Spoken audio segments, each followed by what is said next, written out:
All right. It was cheery. If it did not sound well, that's just the way it is.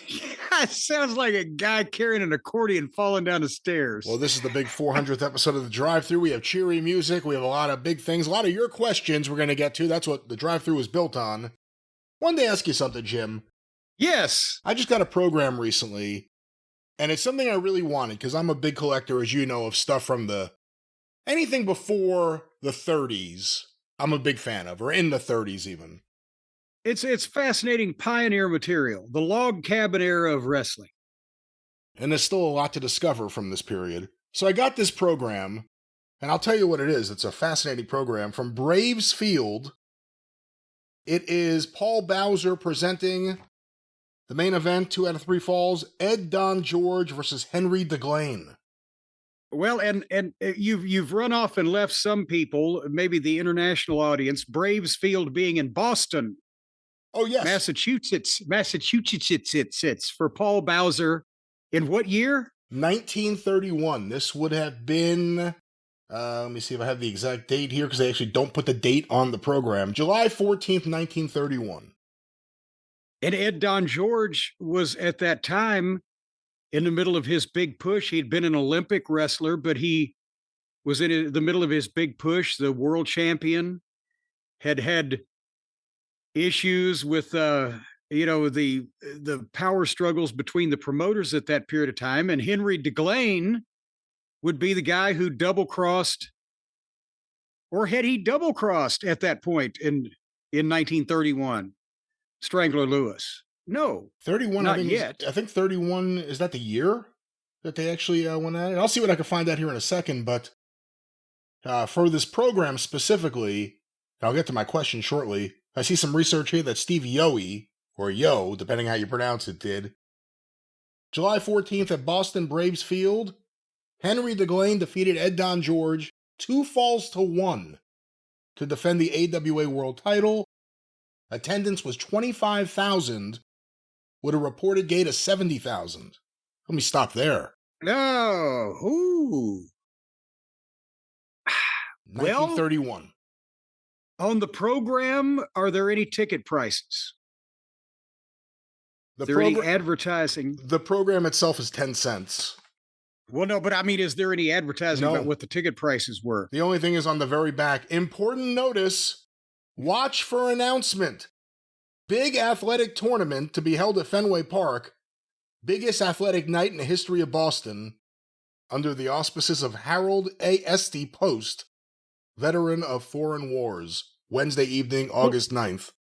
Here's why I popped on the 70,000, because the amount of people is legitimate.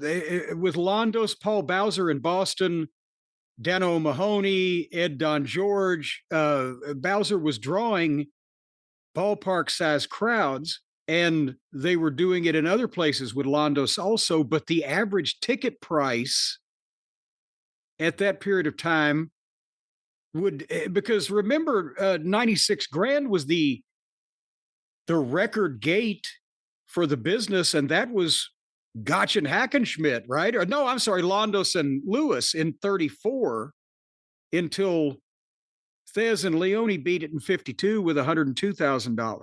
Point being, I'm not going to call complete bullshit, because there was a deflation rather than an inflation in ticket prices and everything during the Depression, of which 1931 it had started, but it wasn't the worst yet.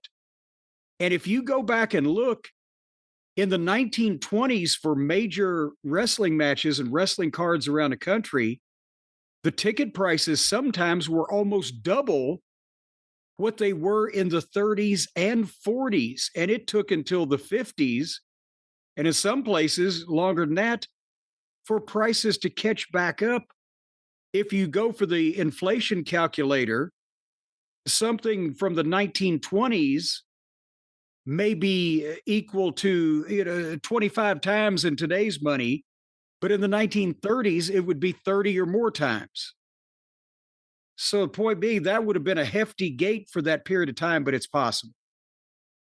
You know, you bring up the Depression. I have this amazing photo. It's from a rooftop somewhere in Manhattan. It's Dick Schickat with Toots Mondt on his shoulders. Toots Mondt was his trainer. And on one arm is Jack Pfeffer. And on the other arm, I think, is Rudy Miller, the bookers for The Office. And the date of the picture is the day before the stock market crash. Oh, my God. And that just fascinates if it had been me. the next day, they would have jumped off that roof. Now, Pfeffer would have seen opportunity, I think. But this program, I ask you about it. And according, by the way, to the research here, DeGlane, after he won, was awarded a championship belt by the Boston mayor, James M. Curley. So he was a big deal, and 31 was his year, and it was, I believe, the year of the Lewis match. Well, and that was, now the AWA world title existed in Boston well into the early 50s. But I believe the double cross in Montreal had happened with DeGlane, especially if he was defending there. And he won. How about this? Contest number 7, Charlie Hansen, 210, Minneapolis versus Secret, 214, 3 question marks. In 1931. At least he wasn't a dark secret. Hey, and I just thought about the Ed Don George and Henry DeGlane. DeGlane was an Olympic wrestler for France, right? You may be right. So that main event was kind of the equivalent of, well, it doesn't have a modern equivalent. If Kurt Angle had wrestled somebody of approximately his amateur wrestling credentials at a big pay-per-view, that was the modern day equivalent. So the question I was going to get to after all this, and we had a great discussion about this. Oh, I forgot about a question. I wanted to add this program to my collection, naturally. It's laminated. What are your thoughts on laminated anything? Laminated programs, laminated posters? What are your thoughts on lamination for collectors? Well, wait, what? So they have actually, and it's clear, I guess, where you can see, but is it only a two-sided program? It's a two-sided program. You've seen them before. It's a two-sided program that folded in half makes 4 sides. So it's just opened all the way up. So it's opened all the way out and laminated. Well, if you were going to, and I guess you can see both sides, but if you were going to frame the fucking thing, that might be one thing. But I don't know. I think then you've kind of altered it forever. Whereas if you bag and board it, then at least it's removable. Even and that's the slabbing of the comic books, the CGC business, where they're sealed in there. That I would have never enjoyed that when I was an active collector, because I would want to feel the book and read the book every once in a while, or just look at smell the book, touch the book, experience the book. It's in fucking a glass case. The same thing with that. You've altered it where you can never take it out and actually feel the original thing. I don't like that. Yeah, see, I'm not a big fan of it, but I also look at it like I don't know how many opportunities there'll be to get this program. I don't know how many exist. I don't know how many. Well, no, if you can only get that, I'm not. But I'm just saying, to do that to something that is not already done to it, there's better ways to preserve it. Are you going to laminate the goddamn Mona Lisa? You see that sometimes also with old newspapers. Some people actually have laminated copies. And again, if you were going to have it dry mounted and framed and it was a one-sided thing, you didn't need to see the other side, you want it on your wall, I can see that. But just for the sake of doing that, that's not, really, not a fan.